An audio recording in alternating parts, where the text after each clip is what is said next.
केन्द्रापड़ा जिलार एक चांचल्यकर घटना घटी तिखिरी पंचायत महाकालपड़ा निर्वाचन मंडल तिखिरी पंचायत रे चामेली ओझा को आक्रमण करा बीडीओ ऑफिस रु आईएसी महाशय महाकालपड़ा थाना अधिकारी बिना वारंट रे बिना नोटिस रे किभली भाव में चामेली ओझा को सेठार नेले एवं विशद भाव में पूर्व कथा को आम जानी जिते तहसिलदार महाशय जाइए घर भांगा प्रतिरोध करते सेठू जो कहानी स्टार्ट होती सीधा सड़क आम सहित अच्छा महाकालपड़ार युव नेता सौभाग्य कुमार परिडा आम सीधा सड़क प्रतिक्रिया नबू से सबू घटना को तनखी देखुं जिते तिखिरी पंचायत रे घर भंगा कथा हो वर्तमान पर्यंत जो घटना घटला या कौ दृष्टि देखुं यह संपूर्ण भाव में एक राजनैतिक आक्रोश कहले अत्युक्ति हम ना। यह घटना विधायक गाले गोटे शक्त चापड़ा भाई आगे लगी जो साधारण लोक घर भांगापी पूरा जीति धरी बसते चामेली ओझा आशार पा ढाली तेणु से रागटा भितर थिला। तेणु से हिसाब से जो प्रशासन स्तर जो अफिसर मैंने अच्छा समस्त को लगे ये लेडी सरपंच को हैरान करने तार विधिवत योजना थिला। आज से इनसीडेंट घटिला जहाँ आशा करा विधायक किसी अघोषित गुंडा बा घोषित गुंडा आप कहतु बा पीआर कहतु विडीओ से माने ये महिला सरपंच को विवस्त्र करिसेंती। मु बहुत समय प्रेस आगे आगु कही द्रौपदी वस्त्रोहरण कला बेले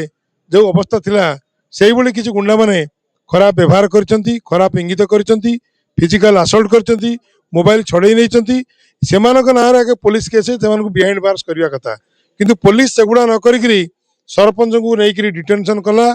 फिजिकली असल्ट कला देह खराब हो बर्तमान केन्द्रापड़ा बड़ मेडिकल रेफेराल हॉस्पिटल आम जिले जो रेफेराल हॉस्पिटल डिस्ट्रिक्ट हेडक्वार्टर हॉस्पिटल से बर्तमान ट्रिटमेंट होती। बर्तमान जो आईएसी महाशय अच्छा महाकालपड़ार सांबादिक माने जितेबाला प्रश्न पचारे जे आपण कहार निर्देश रे चामेली ओझा को उठेले तिखिरी सरपंच को बीडीओ ऑफिस उठेले तेणु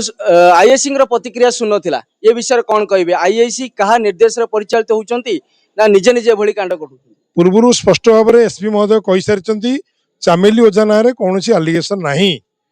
गोटे मीडिया को कही तेणु ये जना पड़ुची परवर्ती समय बीडीओ महोदय केस देइचंती ये सब बेले माने आईवास करने लोक आखिरे पट्टी बांधे गोटे विधिवत योजना तेणु एक केमी कौन खसैबे बंचे से विधिवत चेष्टा करुँच आईएसी महोदय। आम जाचु डॉक्टर सौभाग्य कुमार परिडा जड़े बीजेपी साधारण कर्मकर्ता हाँ कि नहीं बीजेपी साधारण कर्मकर्ता किंतु आज बीजेपी जो राम राज्यर दावा करुच्ची बर्तमान जड़े महिला सहित एभली घटना घटिला आज विधायक चुप जो विधायक को आप विगत दिन सहयोग करते आज से विधायक जिते से महिला सरपंच को नहीं बड़ बड़ नेता मंत्री स्तर पहुंचुते आज से विधायक देखा नहीं माटीर पुओ कहते जो घटना सब बर्तमान पर्यटन घटी आसूची माटीर पुओ को देखा नहीं ये विषय कौन कह ए विषय मुझे स्पष्ट भाव में कही मुझे जगन्नाथ पाखे भूल मागिक आसी गोटे अयोग्य व्यक्ति को मु महाकालपड़ा दायित्व 5 वर्ष टेकी देवाई सहयोग करी केवल मु करनी ये जो सान भौणी हस्पिटाल पड़ी तार बहुत सहयोग थिला विधायक को ये गादी में बसैवाई। आज निश्चित भाव में विधायक अनुपस्थित अच्छा किंतु एभली अवस्था चामेली मैडम निहाती भाव में उपस्थिति आवश्यक मन कर ये सबू घटनार मास्टर माइंड होउछन विधायक लोक मैंने कर से आसी क्या मुँह को देखिए कौ प्रेस को फेस करेंगे कौन आश्वासन देवे कौन कहे